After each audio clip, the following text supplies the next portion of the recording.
Hi friends, welcome to Speedy Tech channel. Now in the video la என்ன பத்தி பார்க்க போறோம்னா 2025 ஓட YouTube channel monetization rules பத்தி தான் நம்ம இந்த வீடியோல கிளியரா பார்க்க போறோம். இது வந்து புதுசா YouTube channel ஸ்டார்ட் பண்றவங்களுக்கு இந்த வீடியோ ரொம்பவே யூஸ்ஃபுல்லா இருக்கும். நான் சொல்ற பாயிண்ட்ஸ் எல்லாமே நீங்க நோட் பண்ணி வச்சுக்கோங்க. உங்க வீடியோக்கு வந்து இது ரொம்ப யூஸ்ஃபுல்லா இருக்கும். ஓகே, இப்போ நீங்க இதுவரைக்கும் நீங்க மானிட்டைசேஷன் பண்ணனும் அப்படினா நம்ம சேனல் இப்போ வீடியோ போடுறோம்ல, அந்த வீடியோல வந்து பெரிய வீடியோனா 4000 வாட்சிங் ஹவர்ஸ் இருக்கணும். அதே போல சப்ஸ்கிரைபர் வந்து 1000 இருக்கணும். இந்த 4000 வாட்சிங் ஹவர்ஸையும் நம்ம வந்து 1 இயர்ல கம்ப்ளீட் பண்ணிருக்கணும். 1 இயர், அதாவது 365 நாளுக்குள்ள இந்த 4000 வாட்சிங் ஹவர்ஸும் நம்ம கம்ப்ளீட் ஆயிருக்கணும். இப்போ அதுக்கு மேல் ஆனாலும் பரவாயில்ல.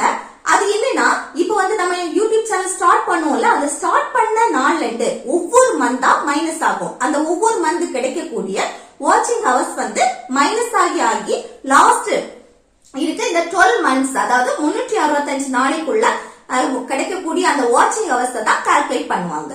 சரியா? அடுத்து இன்னொன்னு என்னன்னா, ஷார்ட் வீடியோ போடுறீங்க, அந்த ஷார்ட் வீடியோக்கு வந்து நமக்கு வாட்சிங் ஹவர்ஸ் தேவையில்லை, வியூவர்ஸ் மட்டும் போதும். ஆனா அந்த வியூவர்ஸும் வந்து என்னன்னா 10 மில்லியன் வியூவர்ஸ் இருக்கணும், சப்ஸ்கிரைபர் 1000 சப்ஸ்கிரைபர். அதே இந்த 10 மில்லியன் வியூவர்ஸையும் நம்ம 3 மந்த், அதாவது 90 நாளைக்குள்ளால கம்ப்ளீட் ஆயிருக்கணும். இப்போ இதுவும் அதே போலதான், 90 நாளைக்கு மேல், அதாவது 3 மாசத்துக்கு மேல் போனாலும் பரவாயில்ல. ஆனா என்ன, இப்போ வந்து ஸ்டார்டிங் யூடியூப் சேனல் ஸ்டார்ட் பண்ணுவாங்கல்ல, அந்த டேட்ல இருந்து ஒவ்வொரு நாளுக்கு கிடைக்கக்கூடிய அந்த வியூவர்ஸ் வந்து குறைஞ்சு லாஸ்ட் இருக்க இந்த 90 டேஸ்க்குள்ளது மட்டும் தான் கால்குலேட் பண்ணி நமக்கு எடுப்பாங்க. சரியா? அடுத்து இன்னொன்னு என்னன்னா, இந்த கம்யூனிட்டி கைட்லைன்ஸ்ல இருந்து நமக்கு எந்த வித ஸ்ட்ரைக்கும் வந்திருக்க கூடாது. அப்படி வரலைன்னா நமக்கு ஈஸியா மானிட்டைசேஷன் கிடைச்சிரும். இது வரைக்கும் இவ்வளவுதான் ப்ராசஸ். ஆனா இனி இந்த ஜூலை 15, 2025 இருந்து நமக்கு மானிட்டைசேஷன் ரூல்ஸே சேஞ்ச் ஆகிருக்கு. இப்போ ரொம்ப நம்ம மானிட்டைசேஷன் பண்ணி எடுக்கணும் அப்படின்னாலே ரொம்ப டஃபா இருக்க போகுது. என்னெல்லாம் சொல்லிட்டு நம்ம இனி பார்க்கலாம். இல்ல ஃபர்ஸ்ட் ஒன் என்னன்னா, இப்ப வந்து நீங்க வந்து வீடியோ போடுறீங்க, அந்த வீடியோல வந்து ஏஐ யூஸ் பண்ணி போடுற வீடியோ வந்து அதிகமாவே இப்ப நிறைய பேர் ஏஐ யூஸ் பண்ணி போடுறீங்க. ஆனா இது வரைக்கும் நமக்கு வந்து ப்ராப்ளம் இல்லாம இருந்து, ஆனா இப்போ இந்த ஜூலை 15 இருந்து என்ன கொண்டு வந்திருக்காங்கன்னா, இந்த ஏஐ யூஸ் பண்ணி, இப்போ ஏஐ யூஸ் பண்ணா தப்பு கிடையாது. ஆனா என்ன, இப்போ ஃபுல்லாவே ஏஐ யூஸ் பண்ணி எல்லாமே எடிட் பண்ணி தந்துரும், நம்ம வந்து வீடியோ மட்டும் அப்லோட் பண்ணணும். அப்படி போட்டீங்கன்னா உங்களுக்கு வந்து மானிட்டைசேஷன் கிடைக்காது. ஏஐ யூஸ் பண்ணலாம், ஆனா என்னன்னா அதுல நம்மளோட வாய்ஸ் கொடுத்து நம்மளோட ஓன் கண்டென்ட் கொஞ்சம் இருக்கணும்.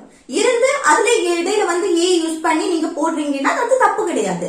அப்போ நமக்கு மானிட்டைசேஷன் கிடைக்கும், அதுல எந்த ப்ராப்ளம் கிடையாது. ஆனா மற்றபடி ஃபுல்லாவே அந்த ஏஐ யூஸ் பண்ணி நீங்க போட்டு எடிட் பண்ணி தரோம், அதை நீங்க அப்படியே வீடியோ போடுறீங்கன்னா அப்ப நமக்கு மானிட்டைசேஷன் கிடைக்காது. சரியா? இது வந்து மானிட்டைசேஷன் அந்த அப்ளை பண்ற நேரம் நமக்கு ப்ராப்ளம் வரும். அடுத்து இன்னொன்னு என்னன்னா, ரிப்பீட்டட் கண்டென்ட்.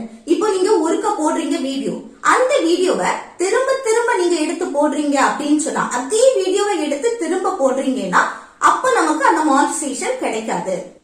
இப்போ ஒருக்க போட்ட வீடியோவை நீங்க திரும்ப போடலாம், ஆனா என்னன்னா இப்போ அதுல வந்து கொஞ்சம் கண்டென்ட் மாத்தி நம்ம பேசுறது எல்லாமே கொஞ்சம் சேஞ்ச் பண்ணி அப்புறம் போடணும். இது என்னன்னா, நம்ம போட்ட வீடியோவே திரும்ப அதே எடுத்து போட்டா நமக்கு மானிட்டைசேஷன் கிடைக்காது. அடுத்து இன்னொன்னு என்னன்னா, அடுத்தவங்க வீடியோ, இப்ப வந்து வேற ஒருத்தவங்க வீடியோ போடுவாங்க, அதே வீடியோவை எடுத்து நம்ம போடுவோம். இது முன்னாடி எல்லாம் ப்ராப்ளம் இல்லாம இருந்து, ஆனா இப்ப என்னன்னா அதே வீடியோவை எடுத்து நம்ம போடும் போது நமக்கு மானிட்டைசேஷன் கிடைக்காது. இப்போ அடுத்தவங்க வீடியோவை எடுக்க கூடாது அப்படின்னு இல்ல, எடுக்கலாம். ஆனா என்னன்னா அதுல நம்மளோட கண்டென்ட், நம்மளோட உழைப்பு இருக்கணும். இப்போ நீங்க வந்து அத ஃபேஸ் காட்டி நீங்க பண்றீங்க, இல்ல வாய்ஸ் கொடுத்து பண்றீங்க, இல்ல அதுல வந்து ஏதாவது சேஞ்ச் பண்ணி கொஞ்சம் சேஞ்ச் பண்ணி நம்மளோட ஓன் கண்டென்ட் அதுல இருக்கணும். அப்படி இருந்து நீங்க வந்து வீடியோ அப்லோட் பண்றீங்கன்னா அதுல எந்த ப்ராப்ளமும் கிடையாது. சரியா? இது எல்லாமே நீங்க பார்த்து கவனமா போடுங்க. அதே போல என்னன்னா, இப்போ அடுத்தவங்க டயலாக், அடுத்தவங்களோட அந்த வீடியோ இதெல்லாம் எடுத்து நம்ம அந்த சாங்கா இருக்கட்டும், டயலாக்கா இருக்கட்டும், அதை எடுத்து நம்ம லைட்டா வாய் அசைச்சு மட்டும் லைட்டா ஒரு ரியாக்ஷன் கொடுத்து போடுறீங்கனாலும் அதுக்கும் நமக்கு மானிட்டைசேஷன் கிடைக்காது. சோ அதுக்கு என்ன பண்ணணும், நம்ம போடுற வீடியோல நம்மளோட ஓன் கண்டென்ட் இருக்கணும். அதே போல நம்மளோட வாய்ஸ் கொடுத்து பேசணும். அதே போல ஃபேஸ் காட்டி கண்டிப்பா போடணும் கிடையாது, அது உங்க விருப்பம். ஃபேஸ் காட்டி போட்டாலும் ஒண்ணும் இல்ல, போடலைனாலும் ஒண்ணும் இல்ல. ஆனா என்ன, நம்மளோட ஓன் கண்டென்ட், நம்மளோட உழைப்பும் அந்த வீடியோல அதே போல என்ன நம்மளோட ஓன் வாய்ஸ் கொடுத்திருக்கணும். அப்படின்னா கண்டிப்பா நமக்கு மானிட்டைசேஷன் கிடைக்கும். ஓகே, அடுத்து என்னன்னா இப்ப நம்ம வந்து யூடியூப் சேனல்ல வீடியோ அப்லோட் பண்றோம்ல, அந்த வீடியோல வந்து தமிழ் கொடுக்கணும், டைட்டில், டேக், டிஸ்கிரிப்ஷன் இதெல்லாமே கண்டிப்பா கொடுக்கணும். அது வந்து நம்ம போடுற வீடியோ ரிலேட்டடா கொடுக்கணும். அது தவிர்த்து வேற இது கொடுக்க கூடாது. நம்ம எந்த வீடியோ போடுறோமோ அது ரிலேட்டடா தான் நம்ம கொடுக்கணும். அதுல டிஸ்கிரிப்ஷன்ல எல்லாம் நம்ம எம்டியா விடவே கூடாது. அதுல நம்ம வீடியோ ரிலேட்டடா கொஞ்சம் அதுல எழுதியிருக்கணும், கொஞ்சம் ஹேஷ்டேக்கும் கொடுத்திருக்கணும். வீடியோ ரிலேட்டடா உள்ள ஹேஷ்டேக் கொஞ்சம் கொடுத்திருக்கணும். சரியா? அடுத்து நெக்ஸ்ட் என்னன்னா நம்ம சேனல், அதாவது நம்ம யூடியூப் சேனல்ல வந்து 2 ஸ்டெப் வெரிஃபிகேஷன் ஆன் பண்ணி வச்சிருக்கணும். ஓகே, இதெல்லாமே ஃபாலோ பண்ணி நீங்க வீடியோ அப்லோட் பண்ணுங்க. உங்களுக்கு எந்த ப்ராப்ளமே கிடையாது. உங்களுக்கு ஈஸியா மானிட்டைசேஷன் பண்ணி எடுத்துடலாம்.